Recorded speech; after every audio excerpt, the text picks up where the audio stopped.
Hello class, hello students, welcome to Acad Excel. तो आज हम बात करने वाले हैं एटॉमिक स्ट्रक्चर के लेक्चर नंबर 4 की। ठीक है। इससे पहले लेक्चर नंबर 3 में हमने भोर मॉडल को डिस्कस किया था। ठीक है। भोर के एप्लीकेशन में हमने कुछ उसके पोस्टुलेट्स के बारे में बातें करी थी। उसके बाद हमने उसमें रेडियस का डेरिवेशन किया था, एटॉमिक रेडियस का। उसके बाद इलेक्ट्रॉन की वेलोसिटी का डेरिवेशन किया था एंड लास्ट एनर्जी का डेरिवेशन किया था। ठीक है। जिस भी शेल में इलेक्ट्रॉन प्रेजेंट है उसकी एनर्जी का डेरिवेशन किया था। तो ये कुछ बातें हमने पिछले लेक्चर में करी है। ठीक है। इससे रिलेटेड हमने कुछ क्वेश्चंस के बारे में भी बातें करी है। ठीक है। तो जो वो सब कुछ जो है पिछले लेक्चर में जो भी हमने बातें करी हैं वो डिस्क्रिप्शन में लिंक अवेलेबल है, आप जाके उसको देख सकते हैं। ठीक है। और अगर आप ये लेक्चर देख रहे हैं तो पिछला लेक्चर जरूर देखिए, क्योंकि आपके कॉन्सेप्ट तभी बिल्डअप होंगे। ठीक है। और हो सके तो पूरे लेक्चर्स देखिए, सीक्वेंस में चलिए, lecture 1, lecture 2, lecture 3 and then lecture 4। ठीक है। ताकि आपकी कॉन्सेप्ट अच्छे से बिल्डअप हो और आपको पढ़ने में और समझने में भी मजा आए चीजें क्या है। ठीक है। तो स्टार्ट करते हैं लेक्चर नंबर 4। तो आज हम क्या क्या चीजें पढ़ने वाले हैं। तो आज जो हम टॉपिक डिस्कस करने वाले हैं वो है हाइड्रोजन स्पेक्ट्रम। हाइड्रोजन स्पेक्ट्रम में हम उसके बाद रेडबर्ग कांस्टेंट देखेंगे। ठीक है। उसके बाद वेव मैकेनिकल मॉडल देखेंगे, और वेव मैकेनिकल मॉडल में हम क्या देखेंगे, de Broglie and Heisenberg uncertainty principle. ठीक है।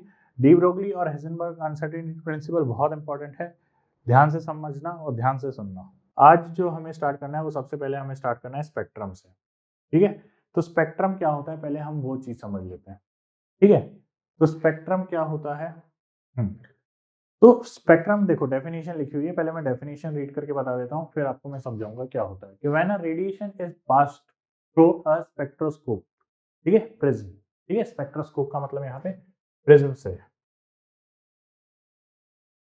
तो जब हम किसी रेडिएशन को प्रिज्म से पास करते हैं, तो for the dispersion of the radiation the pattern obtain on the screen is called a spectrum. तो बेसिकली आप सीधी सीधी आसान भाषा में बोलूं तो जब आप किसी प्रिज्म से व्हाइट लाइट को पास करते हैं, किसी प्रिज्म से व्हाइट लाइट को पास करते हैं, ठीक है, व्हाइट लाइट को जब पास करते हैं तो क्या होता है, वो व्हाइट लाइट 7 रंगों में बिखर जाती है। ठीक है। ये व्हाइट लाइट क्या होगी, 7 रंगों में बिखर जाएगी। सबसे नीचे कौन सी होती है, रेड। ठीक, नीचे रेड, और सबसे ऊपर कौन सी होगी, पर्पल। ठीक है। तो इन 7 रंगों में वो बिखर जाती है, तो इसी चीज को स्पेक्ट्रम बोला जाता है, और कुछ नहीं है। आसान भाषा में इसका मतलब यही है। ठीक है। फिर उसके बाद अगला, नेक्स्ट जो है हाइड्रोजन स्पेक्ट्रम क्या होता है।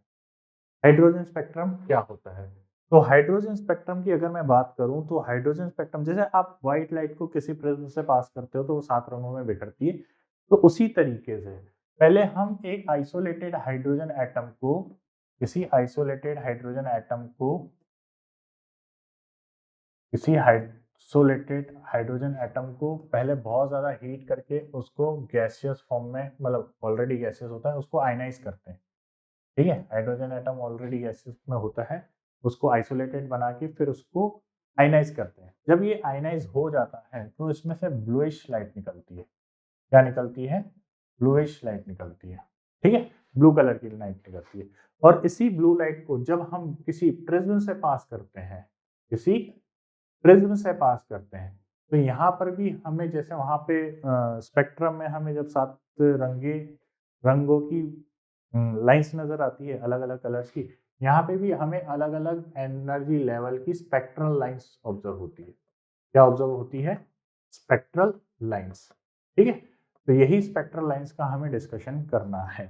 बात समझ में आई? क्या हुआ, हाइड्रोजन स्पेक्ट्रम क्या होता है कि जब हम किसी आइसोलेटेड गैसियस एटम हाइड्रोजन को हीट करते हैं और उसको आयनाइज करते हैं, तो आयनाइज करके जब और ज्यादा एक्सट्रीमली हीट करते हैं तो उसमें से कौन सी लाइट निकलती है, ब्लूइश लाइट निकलती है। उस ब्लूइश लाइट को जब हम प्रिज्म से पास करवाते हैं तो हमें अलग अलग एनर्जी लेवल की स्पेक्ट्रल लाइंस ऑब्जर्व होती है। ठीक है। इसी को हम क्या कहते हैं, हाइड्रोजन स्पेक्ट्रम कहते हैं। ठीक है। यहां तक बात क्लियर है। ठीक है। तो अलग अलग साइंटिस्ट ने अलग अलग स्पेक्ट्रल लाइंस दी थी। देखो यहाँ पे पहले डेफिनेशन लिखी हुई है, उस चीज को समझो कि when an electric excitation is applied on hydrogen atom gas at low pressure a bluish light is emitted. कौन सी लाइट एमिट होती है, ब्लूइश लाइट एमिट होती है। ठीक है, ये bluish light is emitted when a ray of this light is passed through a prism, a spectrum of several isolated sharp line is obtained। जो मैंने बात करी लास्ट में, sharp lines obtain होती है, ठीक है। तो the wavelength of various lines show that spectrum lines lie in a visible region, ultraviolet, infrared, and those lines are grouped into different series। अब ये जो ये पॉइंट लिखा हुआ है, line show the spectrum lines visible region, ultraviolet, infrared और ये, तो ये जब अभी हम टॉपिक पढ़ेंगे तो आपको समझ में आ जाएगा। पहली चीज मैं यहाँ पे आपको यही समझाना चाहता हूँ कि कभी जब हम किसी हाइड्रोजन, आइसोलेटेड हाइड्रोजन एटम को आयनाइज करके और एक्सट्रीमली हीट एनर्जी देके उसमें से ब्लूइश लाइट एमिट करवाते हैं और जब प्रिज्म से पास करवाते हैं तो उसको हम हाइड्रोजन स्पेक्ट्रम कहते हैं, ठीक है। हाइड्रोजन स्पेक्ट्रम क्लियर है, ठीक है। अब देखो आगे चलते हैं, आगे देखिए जो हमें स्पेक्ट्रल लाइंस ऑब्जर्व होती है वो देखो, जैसे मान लीजिए ये हमारी स्पेक्ट्रल लाइंस है, ठीक है। तो एक चीज आप ऑब्जर्व कर रहे होगे जब मैं ये स्पेक्ट्रल लाइंस ड्रॉ कर रहा हूँ, क्या चीज ऑब्जर्व कर रहे हो आप? पहली, जैसे मान लो ये पहली स्पेक्ट्रल लाइन है, ये दूसरी स्पेक्ट्रल लाइन है, ये तीसरी है, ये चौथी है, ये पांचवी है, ये छठी है और ऊपर वाली ये सातवीं स्पेक्ट्रल लाइन है। तो आप इनको यहाँ पे 7 स्पेक्ट्रल लाइंस दिख रही होंगी, ठीक है। पहली चीज तो ये इन सातों स्पेक्ट्रल लाइंस के नाम है जो आपको ध्यान रखना है। क्या क्या नाम है? पहला नाम है लाइमन, सेकंड है बाल्मर, ठीक है, थर्ड है पाशन, फोर्थ है ब्रैकेट्स, ठीक है, फिर क्या है स्टीफन और लास्ट वाले का नाम है हम्फ्री, ठीक है।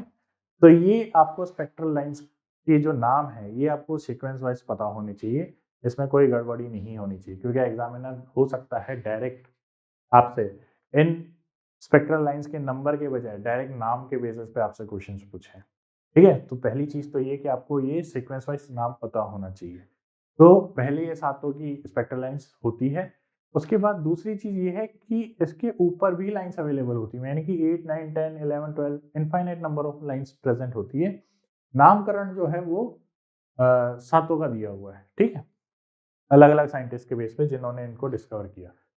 तो पहली चीज आपको यहाँ पे एक तो ये नाम पता चल गए, दूसरी चीज आपको यहाँ पर क्या समझ में आ रही है कि यहाँ पर एनर्जी लेवल जो है स्पेक्ट्रल लाइंस के बीच में वो थोड़ा धीरे धीरे धीरे धीरे जैसे आप ऊपर के ऑर्डर में जाते जा रहे हो आपको एनर्जी गैप जो है ये कम होता हुआ नजर आ रहा है। देखो यहाँ पर एनर्जी गैप इतना है, फिर अगले वाले में एनर्जी गैप इतना है, अगले वाले में एनर्जी गैप इतना है। तो यानी कि एनर्जी गैप आप देख रहे हो स्टेप बाय स्टेप, जैसे ही ऊपर मूव करते जा रहे हो तो एनर्जी गैप इनके बीच में कम होता जा रहा है। अब एनर्जी गैप, पहला सवाल तो ये एनर्जी, इनकी एनर्जी कहाँ से आई? तो पहली चीज तो एनर्जी का डेरिवेशन बोर से ही आएगा। बोर का एप्लीकेशन हमें यहाँ पे यूज करना है, क्या है बोर के अकॉर्डिंग एनर्जी का फॉर्मूला क्या था, ठीक है। पिछला लेक्चर अगर आपने देखा हो तो पता होगा कि एनर्जी का फॉर्मूला था -13.6 Z square by n square, ठीक है। इसी फॉर्मूला को यूज करते हुए हमें इन स्पेक्ट्रल लाइंस की एनर्जीज निकालनी है। क्या निकालनी है? एनर्जीज निकालनी है। अगर मैं पहले एनर्जी की बात करूं तो पहले के लिए अगर मैं एन की वैल्यू 1 पुट करूंगा, ठीक है, तो एनर्जी की वैल्यू क्या आएगी -13.6 जेड स्क्वायर एन स्क्वायर में पुट करूंगा तो क्या होगा -13.6। जेड की जगह मैं क्या पुट करूँ? जेड की जगह मुझे 1 पुट करना पड़ेगा, ठीक है। जेड की जगह मैं 1 पुट करूंगा तो 1 का स्क्वायर 1, और एन की जगह मैं क्या पुट करूं? एन की जगह भी 1 पुट करूंगा क्योंकि मुझे फर्स्ट शेल की एनर्जी निकालनी है। तो यहाँ पे एनर्जी क्या आएगी -13.6, ठीक है, इलेक्ट्रोवोल्ट पर एटम, ये आएगी। तो यानी कि पहले वाले की मैं एनर्जी लिख देता हूँ -13.6 जेड इलेक्ट्रोवोल्ट पर एटम, यानी कि मैं इलेक्ट्रोवोल्ट में बात कर रहा हूँ। वहीं अगर मैं सेकंड वाली शेल के लिए बात करूँ तो सेकंड वाले के लिए एनर्जी क्या हो जाएगी? तो ध्यान से देखो, सेकंड वाले के लिए मैं यहाँ निकाल रहा हूँ, मैं हर एक की निकाल के नहीं बताऊंगा, मेथड आपको पता है, आप एक एक करके निकालते जाइए, ठीक है। भोर एप्लीकेशन में मैंने अच्छे से एनर्जी का डेरिवेशन सब कुछ आपको पढ़ा रखा है, तो पिछला लेक्चर आप अच्छे से देखिए, समझिए और अप्लाई कीजिए। तो देखो -13.6, अब Z की वैल्यू 1 क्योंकि हम हाइड्रोजन के लिए ही देख रहे हैं। N की वैल्यू क्या पुट करेंगे? N की वैल्यू यहाँ पर आएगी 2, क्योंकि सेकंड के लिए देख रहे हैं, तो 2 का स्क्वायर यानी कि यहाँ पर हो जाएगा -13.6, क्या हो जाएगा -13.6 इंटू 1/4, ठीक है। तो 4 की जगह यहाँ पर क्या आएगा, 4 की जगह 4 3 ज़ा 12 और 0.4, यहाँ पे जो वैल्यू आएगी वो आएगी -3.4। तो यहाँ पर सेकंड स्पेक्ट्रल लाइन की जो एनर्जी आएगी वो आएगी -3.4। बात समझ में आ रही है, ठीक है। उसी तरीके से अगर मैं इसके ऊपर वाली एनर्जी की बात करूं तो यहाँ पर 3 वैल्यू पुट करके जब आप एनर्जी निकालोगे तो थर्ड की एनर्जी जो आएगी वो क्या आएगी, -1.51, क्या आएगी, -1.51। उसके बाद उसके ऊपर वाले की क्या आएगी, -0.85, ठीक है। और उसके ऊपर वाले की आप निकालते रहिए, ठीक है, आराम से। मैं यहाँ पे आपको रेडीमेड दिखाता हूँ। तो ये रही कुछ स्पेक्ट्रल लाइन, ठीक है। ये 1 नंबर 2 नंबर आपको एनर्जी दिख रही होगी, ये फर्स्ट, ये सेकंड, ये थर्ड की, ये फोर्थ की, ये फिफ्थ की, सिक्स्थ की एंड सेवन्थ की, ठीक है। और यहाँ पे ये आपको नाम दिख रहा है, पहले वाले की लाइमन, सेकंड वाले का नाम बाल्मर, ठीक है। ये बाल्मर इस सेकंड वाले का नाम है, फर्स्ट वाले का नाम लाइमन है, ठीक है। फिर पाशन थर्ड वाले का नाम, ब्रैकेट्स फोर्थ वाले स्टीफन एंड देन ये हम्फ्री। बात समझ में आ रही है। तो ये नाम आपको पता होने चाहिए अच्छे से, ठीक है। तो ये कुछ इस तरीके से आपको स्पेक्ट्रल लाइंस ऑब्जर्व होती है हाइड्रोजन की, ठीक है। एनर्जी निकालने का तरीका क्या है, -13.6 Z²/n²। बोर की एप्लीकेशन का आपको फॉर्मूला का यूज करना है, ठीक है। यहां तक बातें क्लियर है, ठीक है। अब दूसरी चीज यहाँ पे आपको जो चीज समझनी है वो ये है कि इन स्पेक्ट्रल लाइंस में आप एक चीज ऑब्जर्व करिए, ये ट्रांजिशन लाइंस बनी हुई है, ठीक है। ये देखो second second line, second spectral line से फर्स्ट स्पेक्ट्रल लाइन में, ठीक है, ये थर्ड से फर्स्ट में। तो यानी कि ये इलेक्ट्रॉन्स का ट्रांजिशन एक लेवल से दूसरी एनर्जी लेवल पर ट्रांसफर की बात कर रहा है यहाँ पर, ठीक है, ट्रांजिशन लाइंस की बात कर रहा है। तो हमें ये कितने ट्रांजिशन लाइंस आपको ऑब्जर्व होगी। पहली चीज तो यहाँ पर एक चीज और समझ लो कि ये जो स्पेक्ट्रल लाइंस होती है ये कौन कौन सी रीजन में लाई करती है। तो पहली चीज, ये जो फर्स्ट वाली है ये अल्ट्रावायलेट रीजन में लाई करती है, सेकंड वाली विजिबल रीजन में लाई करती है, ठीक है, विजिबल रीजन में लाई करती है। और फिर उसके जस्ट ऊपर यानी कि पहली यूवी रीजन में, उसके ऊपर वाली सेकंड विजिबल रीजन में, एंड देन उसके बाद सारी की सारी जो है आईआर रीजन में लाई करती है। देखो सारी की सारी जो है आईआर रीजन में लाई कर रही है, यानी कि इंफ्रारेड रीजन में लाई कर रही है, ठीक है। बात क्लियर है, आई थिंक आपको इतनी बातें क्लियर होगी। तो एक ये पॉइंट जो है आप ध्यान रखिए, ठीक है। चलें, तो दो चीजें समझे, ये स्पेक्ट्रल लाइन कहाँ से, हाइड्रोजन एटम से एक्साइट करवा के ब्लू जो ब्रिज से पास कर रहा है उसके बाद, ठीक है। तो ये हमें लाइंस ऑब्जर्व हुई। उसके बाद हर स्पेक्ट्रल लाइन की एनर्जी कहाँ से आई, वो आई बोर एप्लीकेशन से, ठीक है। उसके बाद हर अलग अलग स्पेक्ट्रल लाइन जो है वो कौन कौन से रीजन में लाई कर रही है, तो पहली वाली यूवी रीजन में लाई कर रही है, उसके ऊपर वाली विजिबल रीजन में लाई कर रही है, एंड उसके ऊपर वाली सारी की सारी आईआर रीजन में लाई कर रही है, ठीक है। इतनी बातें क्लियर है, ठीक है। अब आगे एक चीज और देखिए, क्या है, एक चीज और देखिए कि यहाँ पर आपको एक चीज ऑब्जर्व हो रही होगी कि यहाँ पे ये देखो एनर्जी गैप, यहाँ पर फर्स्ट और सेकंड के बीच में जो एनर्जी गैप है वो कितना है, 10.2, ठीक है। थर्ड और सेकंड के बीच में एनर्जी गैप कितना दिख रहा है आपको, 1.89, ठीक है। फोर्थ और थर्ड के बीच में एनर्जी गैप कितना दे रहा है, 0.66। फिर उसके बाद फिफ्थ और फोर्थ के बीच में एनर्जी गैप कितना दिख रहा है आपको, 0.31, ठीक है। ये आप देख रहे हो कि धीरे धीरे जो एनर्जी गैप है वो क्या होता जा रहा है, कम होता जा रहा है, ठीक है। तो एक तो ये चीज, अब ये कैसे आया, तो ये सारी चीजें हम सीखने वाले हैं अभी, ठीक है।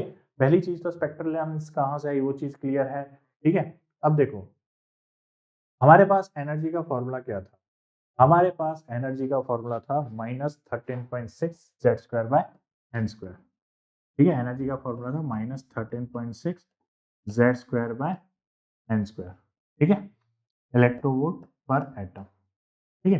तो पहली चीज तो मैं आपको सिखा चुका हूं कि जब आपको अगर फर्स्ट एनर्जी लेवल देखना है, ठीक है, फर्स्ट एटम के लिए अगर आपको एनर्जी लेवल देखना है तो आपको कैसे देखना था, ठीक है। फर्स्ट का आपको एनर्जी लेवल -13.6, सेकेंड का -3.4, ये थर्ड फोर्थ फिफ्थ आपका इस फॉर्मूला से निकाल सकते हो। पर्टिकुलर स्पेक्ट्रल लाइन की एनर्जी आप इस फॉर्मूला से निकाल सकते हो। लेकिन जब हम एनर्जी गैप की बात करते हैं, जैसा यहाँ पे अभी देखा हमने, ठीक है, अगर मैं एनर्जी गैप की बात करूँ, जैसे ये 10.2 आ रहा है, ये 1.89 आ रहा है, ये 0.66 आ रहा है, तो ये एनर्जी गैप कैसे आया हुआ है? ठीक है, तो पहले मैं आपको सेकंड और फर्स्ट के बीच का जो ये एनर्जी गैप है ये निकाल के दिखाता हूँ। देखो फर्स्ट और सेकंड के बीच में एनर्जी गैप कैसे निकाल सकते हैं। तो सीधा सीधा हमें करना क्या है, डिफरेंस ही तो करना है। आप चाहो तो पहले E1 निकाल लो, E2 निकाल लो, ठीक है, इसी फॉर्मूला से निकलेगा। ठीक है, क्या निकलेगा, इसी फॉर्मूला से निकलेगा। जैसे अगर मैं E1 निकालूं, तो E1 आप निकाल चुके थे, कहाँ निकाले थे, यही देख लेते हैं, यहाँ हम निकाल चुके हैं। क्या निकाला है, E1 -13.6, और यहाँ क्या निकाला है, -3.4। तो अगर मैं -3.4 में से 13.6 माइनस कर दूंगा तो क्या आएगा, 10.2 ही तो आएगा। ठीक है, क्या आएगा, 10.2। तो एनर्जी गैप कितना का आ रहा है, 10.2 का ही तो आ रहा है। देखो, ठीक है, अब इसका हम फॉर्मूला भी बना सकते हैं, इसका हम डायरेक्ट फॉर्मूला भी बना सकते हैं। कैसे, देखो, मैं अगर इस फॉर्मूले से अगर ऐसे लिखूं कि मुझे E2 माइनस E1 लिखना है, ठीक है, तो जब मैं E2 माइनस E1 लिखूंगा तो -13.6 जेड स्क्वायर, ठीक है, जेड तो सेम होगा, एक ही एटम की बात करेंगे तो जेड तो सेम ही होगा, ठीक है, अपॉन एन, एन की जगह मैं 2 पुट करूंगा, ठीक है, N2 स्क्वायर, और फिर -13.6 जेड स्क्वायर अपॉन N1 का स्क्वायर। बात समझ में आई, ये होगा। तो देखो फॉर्मूला क्या बनेगा, -13.6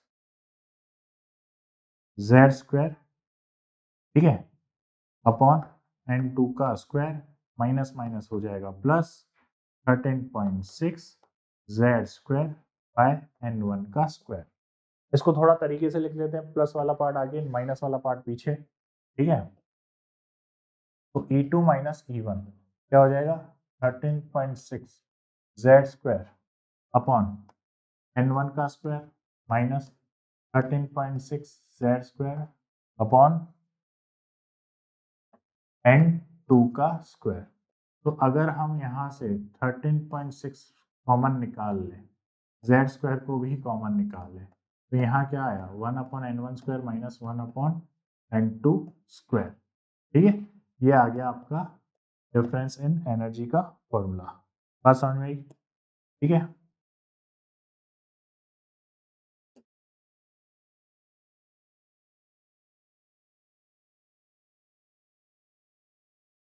ये हो गया आपका फॉर्मूला, ठीक है।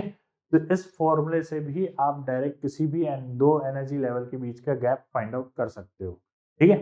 फॉर एग्जांपल अगर मान लेते हैं यहाँ पर देखो, अगर मैं energy level third spectral line और फर्स्ट स्पेक्ट्रल लाइन का डिफरेंस निकालना चाहता हूँ, ठीक है। तो यहाँ पे देखो डिफरेंस साफ साफ दिया हुआ है, कितना है, 12.09। अब इसको फॉर्मूला से निकालने की कोशिश करते हैं। इधर देखो, अगर मैं E3 माइनस E1 निकालना चाहता हूँ तो फॉर्मूला क्या होगा, देखो फॉर्मूला हमारे पास था -13.6 जेड स्क्वायर 1/N1 का स्क्वायर माइनस 1/N2 का स्क्वायर, यही फॉर्मूला था हमारे पास, ठीक है। तो देखो आगे देखो, -13.6 जेड की जगह तो 1 आ जाएगा, ठीक है, क्योंकि हाइड्रोजन एटम की बात कर रहे हैं। जेड की जगह क्या आ जाएगा, 1 आ जाएगा, क्योंकि हम हाइड्रोजन एटम की बात कर रहे हैं, ठीक है। उसके बाद यहाँ पर 1/N1 की जगह क्या आएगा, N1 की जगह 1 ही आएगा, और N2 की जगह क्या आ जाएगा, 3 का स्क्वायर, ठीक है। फॉर्मूला क्या बनेगा, -13.6 9 माइनस 1 अपॉन क्या आएगा 9, ये क्या आएगा -13.6 इंटू 8/9। इसको जब सॉल्व करोगे आंसर कितना आ जाएगा, 9 1 9, ठीक है, 5 × 45, ठीक है, और 1। तो जब आप इसको सॉल्व करोगे तो ये लगभग आ जाएगा 8, 12, ठीक है। तो 12.08 समथिंग आपका आंसर आ रहा है। बात समझ में आ रही है? ठीक है, तो यहाँ पर भी देखो आपका आंसर क्या आ रहा है, 12.08, ये रहा 12.09, ठीक है। तो लगभग नियर बाय सेम है। बात समझ में आ रही है? ठीक है, यहाँ तक क्लियर है? चलो आगे देखते हैं। आगे देखो, अब ये तो हो गया एनर्जी गैप के बारे में बातें, ठीक है। अब बात करते हैं ये जो ट्रांजिशन लाइंस बन रही है यहाँ पे, देखो मैं ये पूरा पार्ट मिटा रहा हूँ अब, ठीक है, जितना भी हमने पढ़ा ये पूरा अब मैं मिटा रहा हूँ।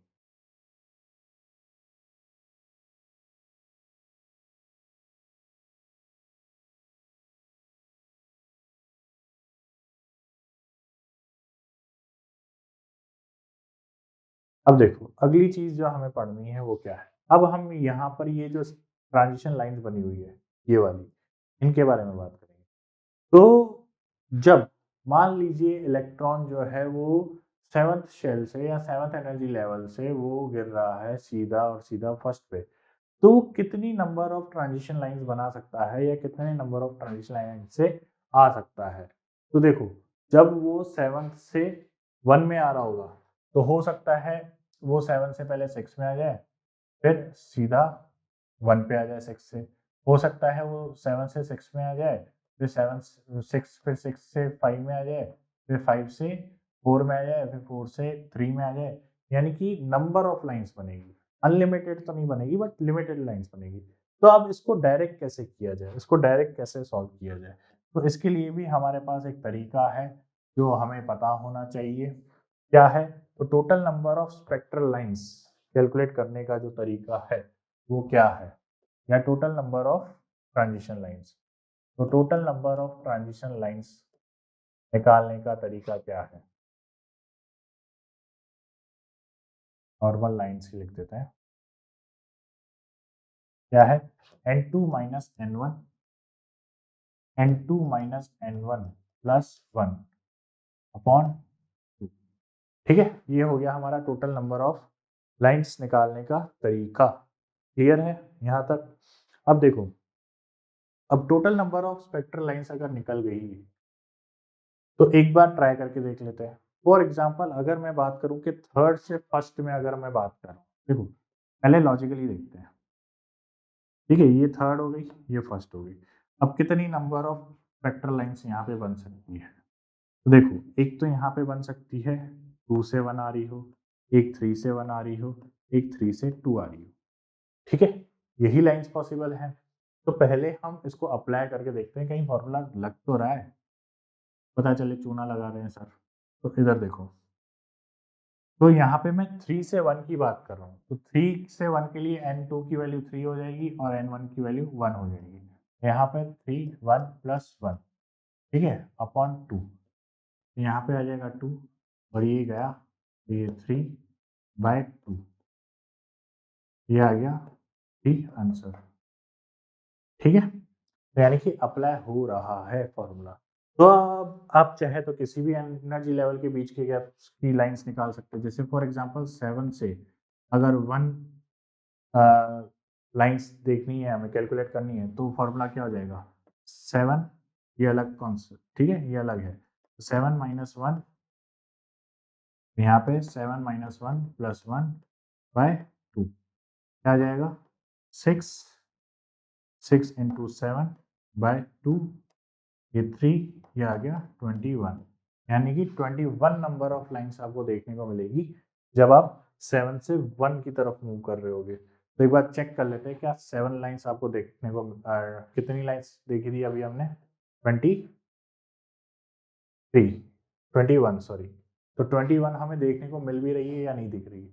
तो पहली, दूसरी, तीसरी, चौथी, पांचवी, छठी, 7 8 9 10 11 12 13 14 15 16 17 18 19 20, ठीक है।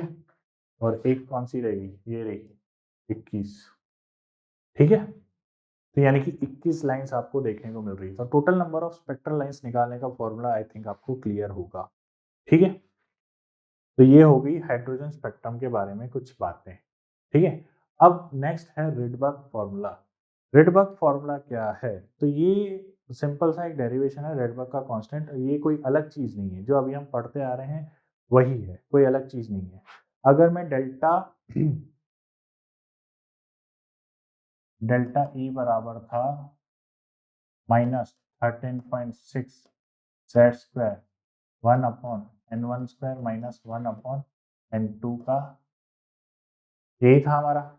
ठीक है, अब डेल्टा ई की जगह मैं क्या लिख सकता हूँ, एच सी बाय लैम्बडा लिख सकता हूँ। तो -13.6 जेड स्क्वायर 1/n1 का स्क्वायर -1/n2 का स्क्वायर।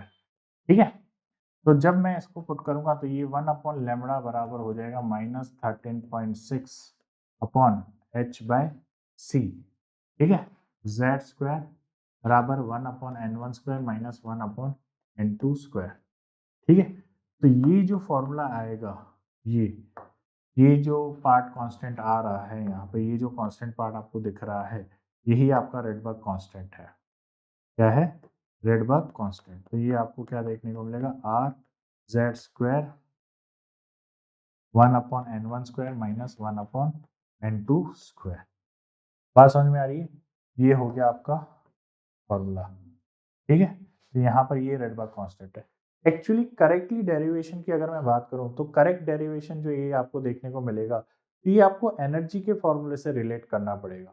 ठीक है, जहां पर हमने एनर्जी का डेरिवेशन किया था, और एनर्जी के डेरिवेशन में हमने क्या फाइंड आउट किया था, क्या डिराइव किया था। अगर मैं एनर्जी के फॉर्मूले की बात करूं तो वहां पर हमने डिराइव किया था कि E इक्वल्स टू, ठीक है, क्या डिराइव किया था, 2π² m के जेड ई स्क्वायर 4। क्या डिराइव किया, 2π² m के जेड ई की पावर 4 अपॉन n²h²। ठीक है, ये हमने कुछ डेरिवेशन किया था। 2π² m के स्क्वायर z² ई की पावर 4, z² और k² भी था। ठीक है, आगे माइनस, तो ये हमने डिराइव किया था। फिर इसमें से हमने कांस्टेंट वैल्यूज बाहर निकाली थी और बाकियों की वैल्यू हमने पुट करी थी -13.6। ठीक है, तो सिमिलरली जब हम इसी से डिराइव करेंगे तो हमें एक्चुअल पता चलेगा कि रेडबर्ग कांस्टेंट आखिर में एक्चुअली में है क्या। ठीक है, तो जैसे मान लीजिए मैं इसको E2 मान लेता हूँ, तो E1 के लिए मैं क्या पुट करूंगा, -2π²m, यहाँ पे ये E2 है तो N2 पुट करना पड़ेगा, m k² z² e की पावर 4 अपॉन n1 का स्क्वायर और h का स्क्वायर। तो जब मैं E2 माइनस E1 करूंगा तो जो भी कांस्टेंट टर्म है वो तो बाहर आ जाएगी, 2π² m k स्क्वायर। ठीक है, k स्क्वायर z² e की पावर 4। ठीक है, z नहीं आएगा बाहर, z भी बाहर आएगा, तो यहाँ पर आएगा 1 अपॉन, इसको यार थोड़ा वापस लिखना पड़ेगा, ध्यान से देखो, इसको थोड़ा सा ढंग से लिखते हैं हम वापस से। लिखा सही था हमने, E2 माइनस E1 बराबर क्या कॉमन आ जाएगा, 2π² m k² z² e की पावर 4। ठीक है, अपॉन में h का स्क्वायर, यहाँ पर आ जाएगा 1 अपॉन n2 का स्क्वायर माइनस, देखो माइनस यहाँ पे भी रखते हैं, और 1 अपॉन n1 का स्क्वायर। ठीक है, तो जब आप इसमें से z हटा दोगे तो इसको मैं डेल्टा ई लिख देता हूँ, और डेल्टा ई जब आप लिखोगे तो ये हो जाएगा 2π² m के स्क्वायर ई की पावर 4 अपॉन h का स्क्वायर, हाँ, h का स्क्वायर, और देन आ जाएगा आपका z का स्क्वायर। ये आ जाएगा 1 अपॉन, देखो यहाँ पे माइनस माइनस और यहाँ पे भी माइनस है, तो ये प्लस हो जाएगा, यहाँ पर माइनस, इसको ऐसे लिखते हैं,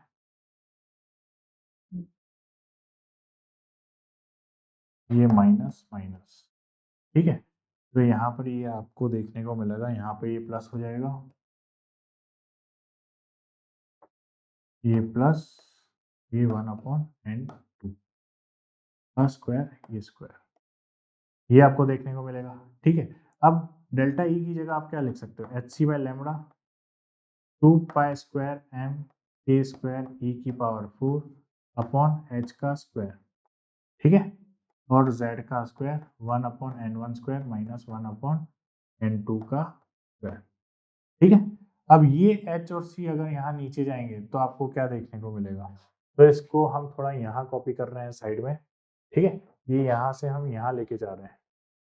ठीक है, तो अगर मैं यहाँ पे इसको लिखूं तो 1/लैम्बडा बराबर आ जाएगा 2 पाई स्क्वायर, ठीक है, एम के स्क्वायर ई की power 4 upon h cube into c. ठीक है, और जेड स्क्वायर वैसा का वैसा ही, और फिर आगे जो आपको देखने को मिलेगा, ये मिटा रहा हूँ मैं यहाँ पर थोड़ा सा, 1/n1 का स्क्वायर माइनस 1/n2 का स्क्वायर। ठीक है, ये स्क्वायर है। तो ये जो कांस्टेंट आपको दिख रहा है, ये एक्चुअल में है आपका रेडबर्ग कांस्टेंट। ठीक है, तो r बराबर क्या है, 2 pi square m k square e की पावर 4 अपॉन एच का क्यूब इंटू सी। ठीक है, और इसकी वैल्यू जो हमें ध्यान रखनी है, वैसे तो कांस्टेंट की वैल्यू दी हुई होगी, लेकिन 1/r की होती है 912 एंगस्ट्रॉम। ये कांस्टेंट वैल्यू आपको ध्यान रखनी है। ठीक है, और अदर रेडबर्ग कांस्टेंट की वैल्यू जो है वो आपको गिवन होगी। तो ये हो गया रेडबर्ग का फॉर्मूला। तो जो फॉर्मूला आपको यहाँ पर ध्यान रखना है वो ये वाला रखना है, ये जो रेड बॉक्स में बंद है।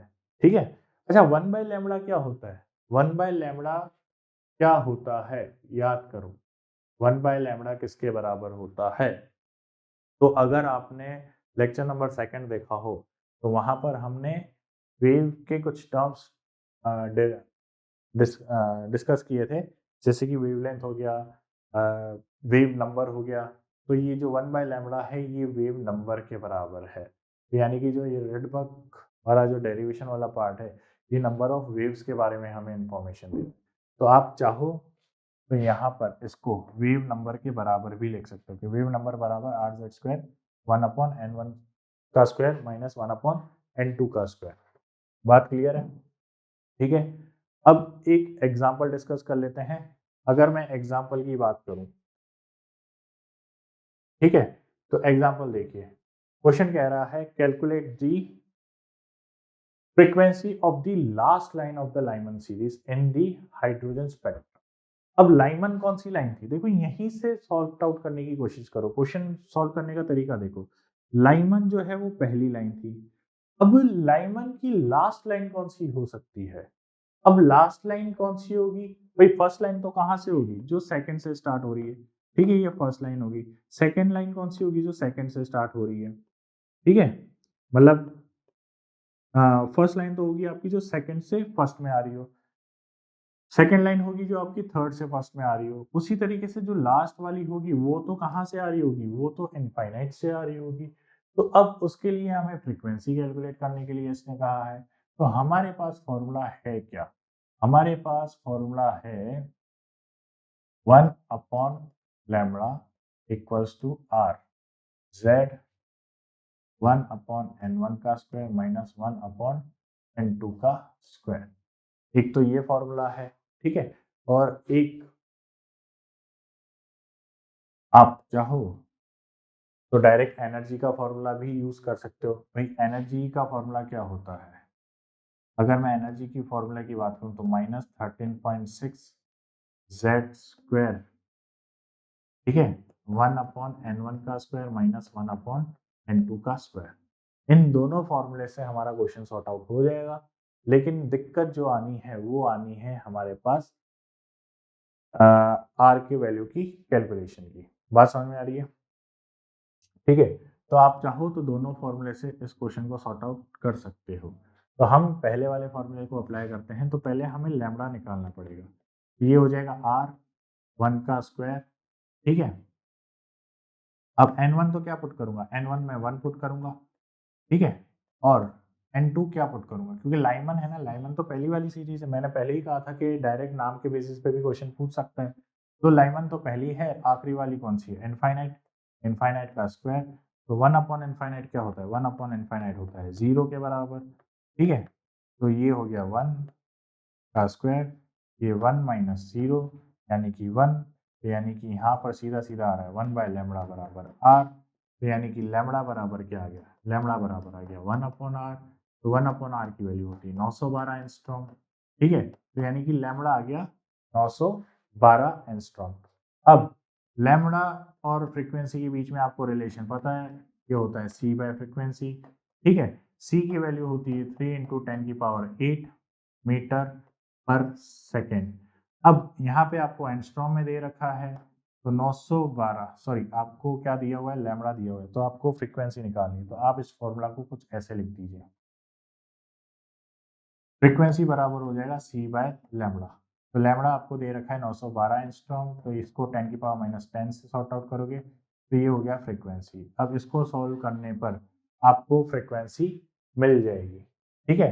तो कितनी आएगी ये, ऊपर जाएगा तो 10 की पावर 18, 10 की पावर 18 और 3 बाय 912, ठीक है।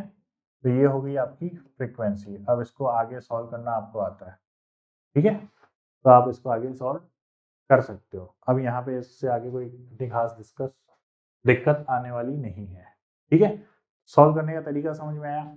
आप इससे करोगे, इस वाले फॉर्मूले से करोगे तो भी आंसर सेम ही आना है, ठीक है, तो भी आंसर जो है वो सेम ही आना है, कोई ऐसे अलग आंसर नहीं आएगा, ठीक है।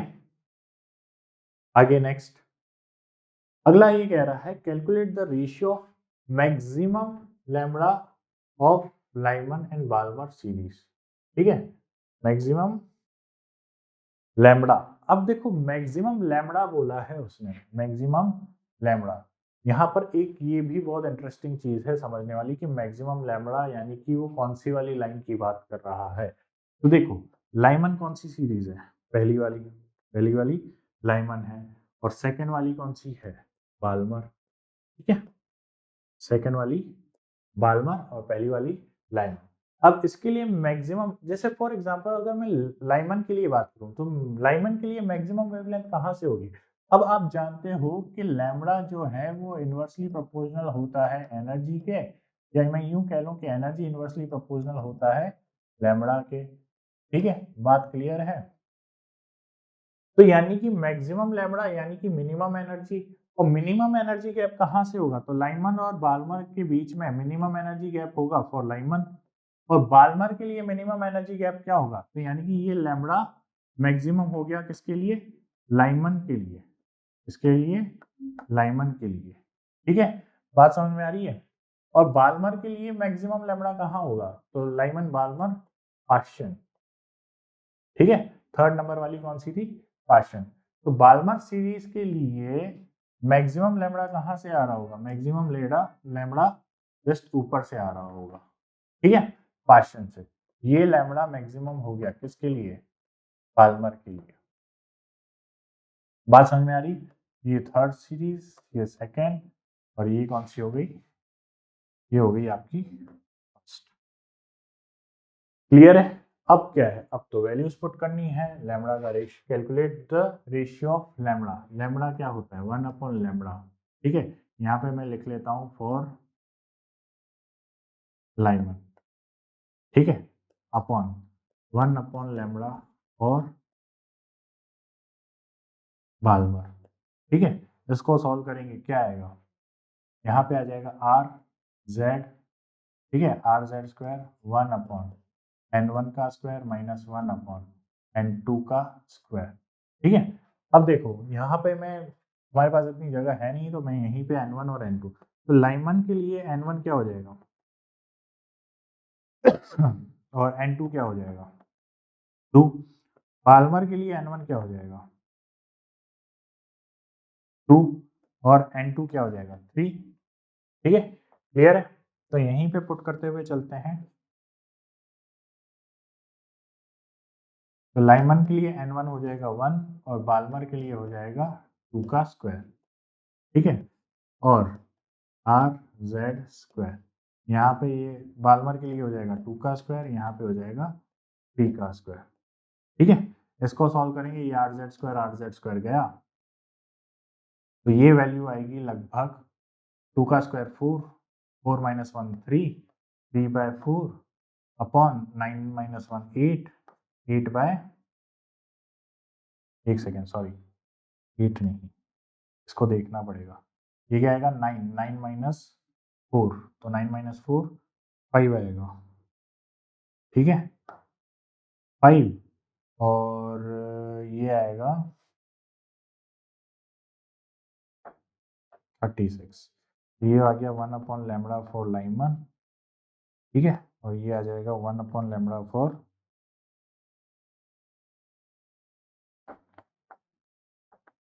बाल्मर। ठीक है, तो इसको सॉल्व करोगे तो क्या आएगा 3 बाय 4 इंटू 5 इंटू 36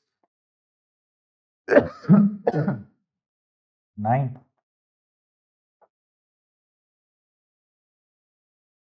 27 बाय 5, तो यानी कि यहाँ पर आपका आंसर आ रहा है 1 by lambda, 1 by lambda Lyman into 1 upon lambda Balmer, ये आ रहा है आपका 27 बाय। ठीक है,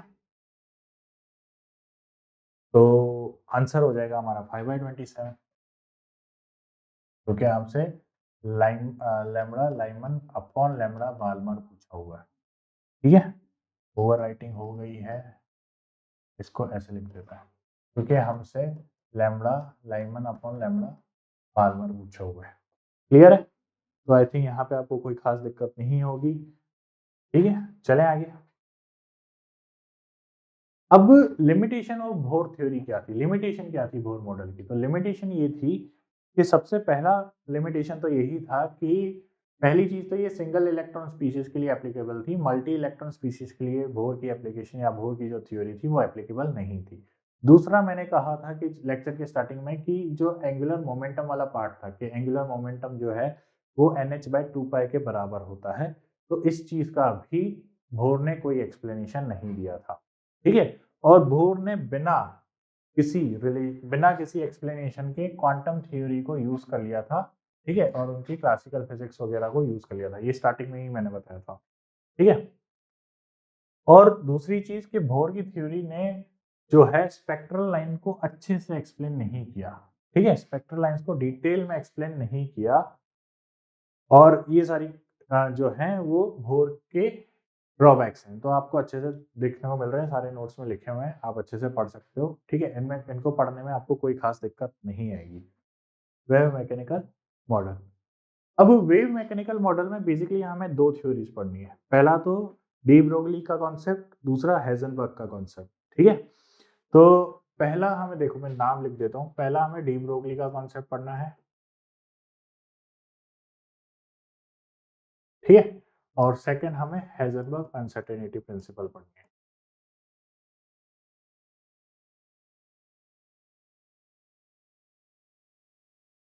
ठीक है, दोनों ये चीजें पढ़नी है।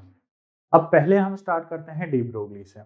डी ब्रोगली की क्या कहानी थी, डी ब्रोगली का क्या कहना था, तो डी ब्रोगली साइंटिस्ट आया, उसने देखा कि यार कोई भी आ रहा है, कभी वो इलेक्ट्रॉन को कह रहा है कि ये वेव की तरह बिहेव करता है, कभी कोई कह रहा है कि यार ये पार्टिकल की तरह बिहेव कर रहा है। तो होता क्या था कि साइंटिस्ट जो है ये कॉन्फ्रेंस रूम में बैठे रहते थे। ठीक है, जैसे चेयर्स लगी हुई रहती है, ठीक है, इस तरीके से बैठे रहते हैं, सेंटर में यहाँ पे आइंस्टीन बैठा रहता है। ठीक है, और एक साइंटिस्ट अपनी थ्योरी एक्सप्लेन करता रहता है।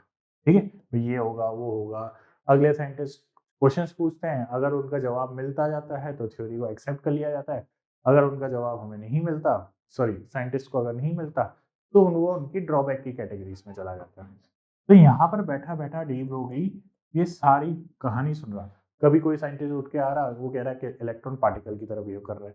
ठीक है, जैसे प्लैंक्स उठ के आ गया, उससे पहले तक ये मान रहे थे कि इलेक्ट्रॉन जो है वो वेव की तरह मूव कर रहा है। ठीक है, वेव की तरह बिहेव कर रहा है।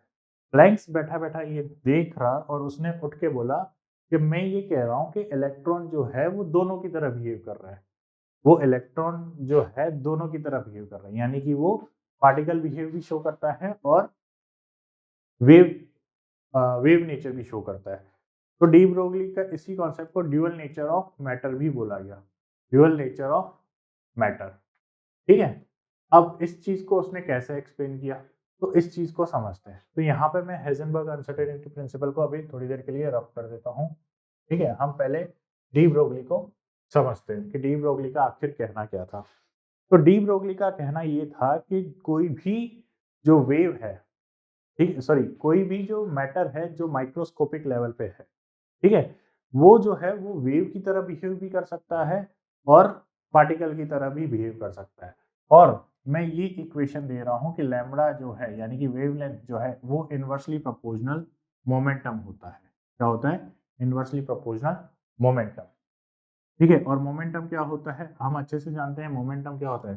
Mass into velocity. तो यानी कि इनवर्सली प्रोपोर्शनल होता है मास इनटू वेलोसिटी के।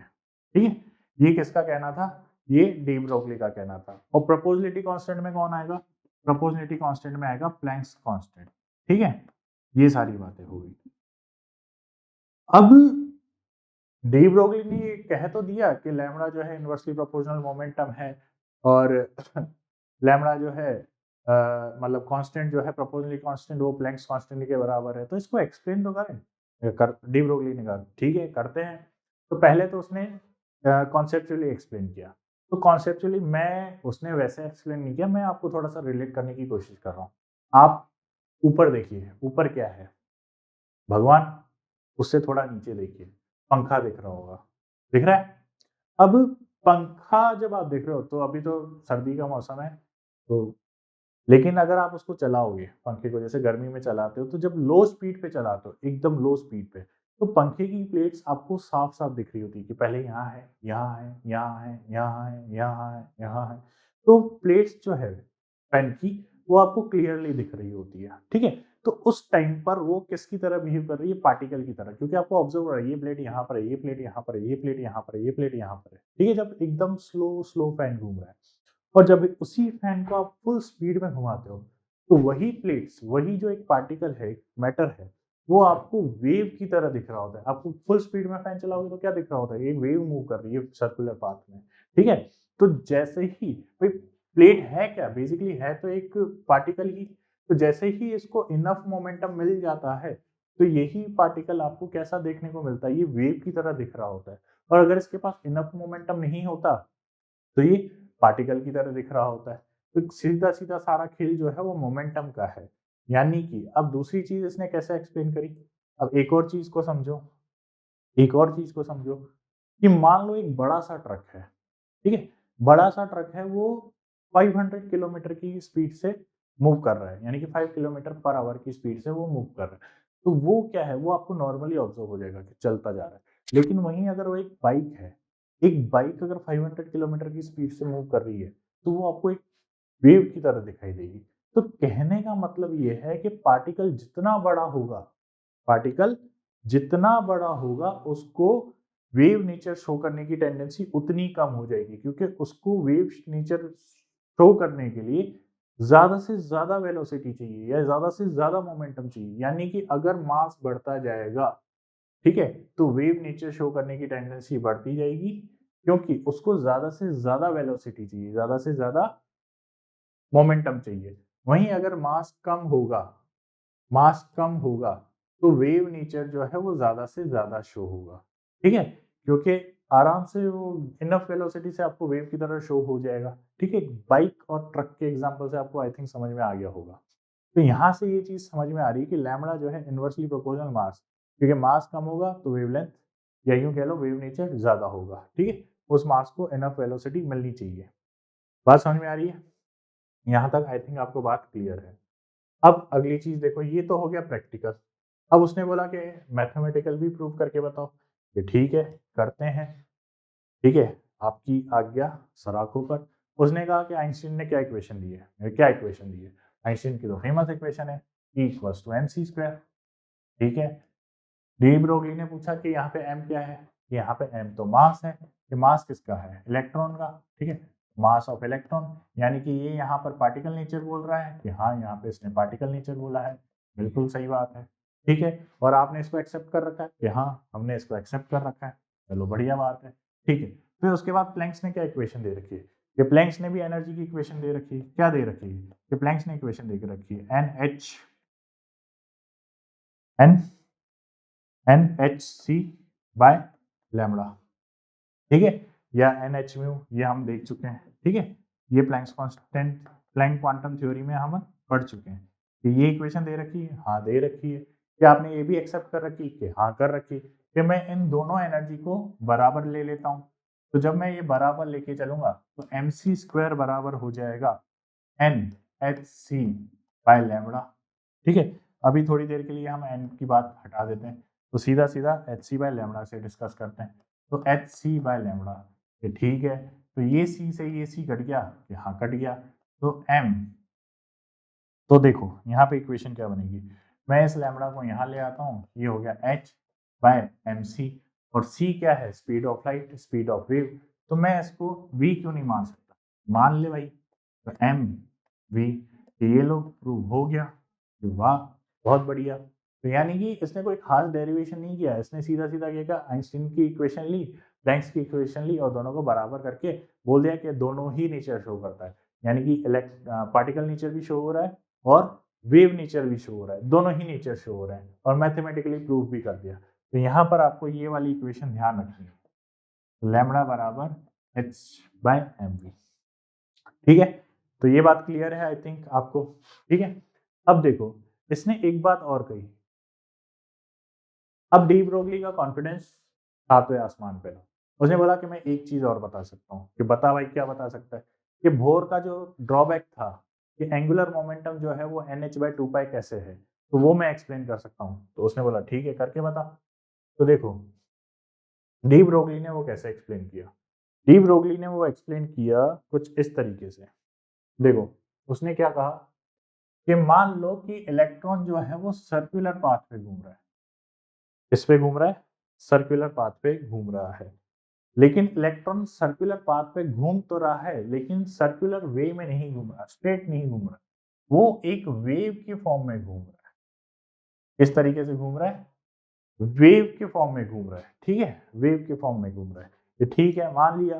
फिर अब ये कह रहा है कि सर्कमफ्रेंस क्या है सर्कल का, कि सर्कमफ्रेंस सर्कल का है 2πr, बहुत बढ़िया, सर्कमफ्रेंस ऑफ सर्कल है 2πr, और मान लेते हैं कि यहां पर इसने n number of wavelengths cover करी है, जैसे ये एक वेवलेंथ हो गई, देखो ध्यान से देखना, ये एक वेवलेंथ हो गई, ये एक दूसरी वेवलेंथ हो गई, ये तीसरी वेवलेंथ हो गई, तो किसी भी सर्कल के सर्कमफ्रेंस को कवर करने के लिए इलेक्ट्रॉन ने let's suppose n number of wavelengths consume करी होगी, ठीक है, बात क्लियर है, तो ठीक है मान लिया भाई। तो अब मुझे एक बात बताओ, पीछे हम लैम्बडा को क्या लेकर आए थे, हम पीछे लैम्बडा को 1h/mv लेकर आए थे, तो ये मैंने प्रूव कर दिया था कि हाँ कर दिया था। तो अब देखो मैं यहाँ पर लैम्बडा की जगह h/mv लिख पाता हूँ, कि ठीक है लिख ले। अब mv को अगर मैं यहाँ ले जाऊँ, ठीक है, और nh को मैं यहाँ ले जाऊँ, ये लो प्रूव हो गई, ठीक है। यहाँ पर ये बोर का जो थर्ड पोस्टुलेट हमने लिखा था कि एंगुलर मोमेंटम जो है वो NH/2π के बराबर होता है, वो यहाँ पर इसने प्रूव कर दिया, ठीक है। और यहाँ पर डी ब्रोगली बहुत शानदार तरीके से परफॉर्म कर रहा था, ठीक है। ये हो गया एंगुलर मोमेंटम का एक्सप्लेनेशन जो डी ब्रोगली ने हमें एक्सप्लेन किया, क्लियर है, यहाँ तक कोई दिक्कत, ठीक है। अब ये सारा देखने के बाद उस टेबल पे एक साइंटिस्ट और बैठा था जिसका नाम था हेजनबर्ग, उसको देखा कि यार ये थ्योरी तो एक्सेप्ट होती जा रही है कि वेव नेचर भी है और पार्टिकल नेचर भी है। अब इसके आगे कोई और उठ के कुछ बोलता, उससे पहले हेजनबर्ग उठ के बोला कि मैं भी एक बात बोलूंगा, कि भाई तू भी बोल ले, क्या बोलना चाहता है। हेजनबर्ग ने कहा कि अगर तुम लोग दोनों थ्योरी को एक्सेप्ट कर रहे हो तो मैं ये कह रहा हूं कि अगर पार्टिकल नेचर मान के चलोगे, अगर इलेक्ट्रॉन को या मैटर को पार्टिकल नेचर मान के चलोगे तो आप उसका मोमेंटम नहीं बता सकते, ठीक है। अगर आप एक टाइम पे अगर उसको पार्टिकल मानोगे तो आप मोमेंटम नहीं बता सकते, और अगर आप वेव मान के चलोगे, ठीक है, अगर आप वेव मान के चलोगे तो उस पार्टिकल की या उस मैटर की पोजीशन नहीं बता सकते, ठीक है। यानी कि आप एक टाइम पर एक ही चीज बता सकते हो। हालांकि आप दोनों थ्योरी को एक्सेप्ट तो कर रहे हो, ठीक है, कि वेव नेचर भी है और पार्टिकल नेचर भी है, लेकिन एक टाइम पर आप एक ही चीज बता सकते हो। या तो पार्टिकल मान के उसकी पोजीशन बता सकते हो, या उसको वेव मान के उसका मोमेंटम बता सकते हो। दोनों एक साथ नहीं बता सकते, ठीक है। तो हेजनबर्ग का स्टेटमेंट क्या था? हेजनबर्ग का स्टेटमेंट ये था कि इन 1927, ठीक है, 1927 में उसने ये थ्योरी दी थी, ठीक है, ये कॉन्सेप्ट बताया था वर्नर हेजनबर्ग ने। he presented a principle known as Heisenberg uncertainty principle, which states that it is impossible to measure simultaneously the exact position and exact momentum of a body as small as an electron, ठीक है। यानी कि particle जितना ही microscopic होगा, जितना ही छोटा होगा, तो एक टाइम पर उसकी पोजीशन और एक टाइम पर उसका मोमेंटम दोनों बताना जो है पॉसिबल नहीं है। आप किसी एक टाइम पर एक ही चीज बता सकते हो, ठीक है। अब पोजीशन को उसने डिफाइन किया x से, ठीक है, और मोमेंटम को डेल्टा p से। तो जब आप इन दोनों को कैलकुलेट करते हो तो जो एरर आता है वो एरर आता है h/2 से 2 के बराबर या उससे ज्यादा, ठीक है।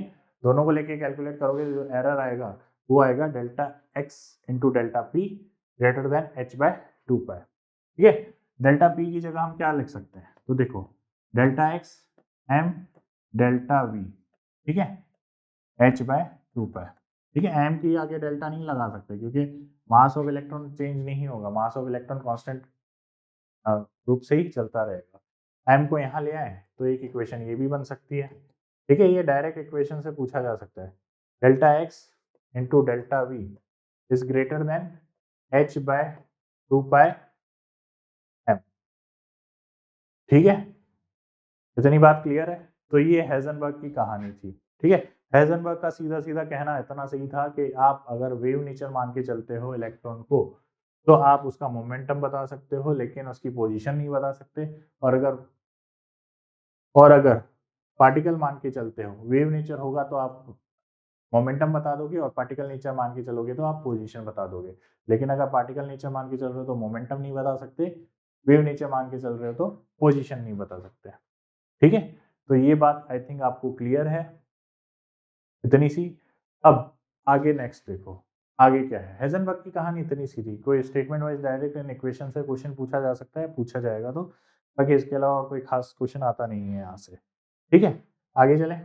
क्वेश्चन देखने से पहले मैं कुछ एक दो पॉइंट्स और बता देता हूँ आपको, कि जैसे अभी हमने देखा, ठीक है, कुछ फॉर्मूला बेस्ड क्वेश्चन आते हैं जो कि इंटर कन्वर्ट कर सकता है वो इधर उधर से, तो वो मैं आपको बता देता हूँ जिनसे क्वेश्चन पूछा जाता है, ठीक है। ऐसे कुछ जनरल फॉर्मूला, जैसे अभी हमने देखा कि लैम्बडा बराबर था h/mv, ठीक है।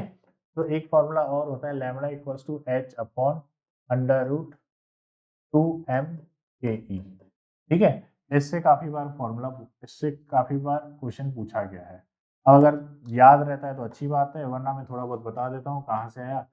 हम जानते हैं कि काइनेटिक एनर्जी बराबर क्या होता है, हाफ mv²।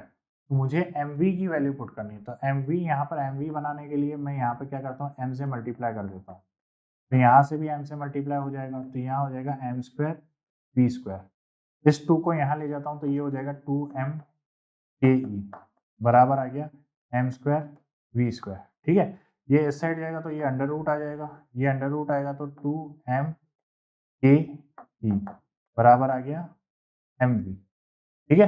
तो यहाँ पर mv की वैल्यू क्या आ रही है, अंडर रूट 2m/ke। यहाँ से यहाँ पे mv की जगह ये पुट कर दोगे, अंडर रूट 2m/ke आ गया, ठीक है। तो ये फॉर्मूला आपको ध्यान रखना है, बात समझ में आ रही है।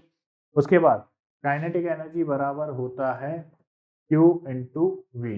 Q यहाँ पर क्या है, Q यहाँ पर चार्ज है, ठीक है, और V क्या है यहाँ पर, V यहाँ पर पोटेंशियल है, ठीक है। क्या है, पोटेंशियल है। तो यहाँ से एक फॉर्मूला और बन सकता है कि लैम्बडा बराबर हो सकता है h/अंडर रूट 2m/q_v। बात समझ में आ रही है, ठीक है। तो ये फॉर्मूला बन सकता है, ठीक है। तो ये कुछ इंपॉर्टेंट फॉर्मूलाज हैं जो आपके काम के हो सकते हैं। बात समझ में आ रही है। अब नेक्स्ट एक क्वेश्चन देखते हैं क्वेश्चन दिया हुआ है, ठीक है, सॉल्व करते हैं क्या दिया हुआ देखते हैं ऐसा।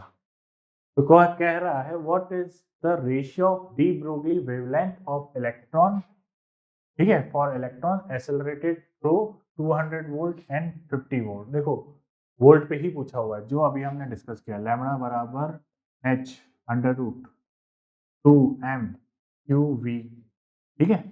तो दो अलग अलग वोल्ट है, एक 200 वोल्ट का है, एक 50 वोल्ट का है। तो यानी कि लैम्बडा 200 वाला देख लेते हैं अपॉन लैम्बडा 50 वाला देख लेते हैं, यहाँ पर हो जाएगा h अंडर रूट 2m, ठीक है, ई, ठीक है, और अंडर रूट यहाँ पर क्या आ जाएगा 200, तो यहाँ पर क्या आ जाएगा h root 2m e into 50, ठीक है। तो ये h से h गया, under root 2m e under root 2m e गया, तो यहाँ पर क्या आ रहा है अंडर रूट 200 बाय 50, तो ये जाएगा 4 टाइम्स, यानी कि ये आ जाएगा 2:1, ठीक है। तो यानी कि 2:1, ये आपका आंसर हो गया। क्लियर है? तो आई थिंक ये इतनी सी बात है, क्लियर है आपको, ठीक है।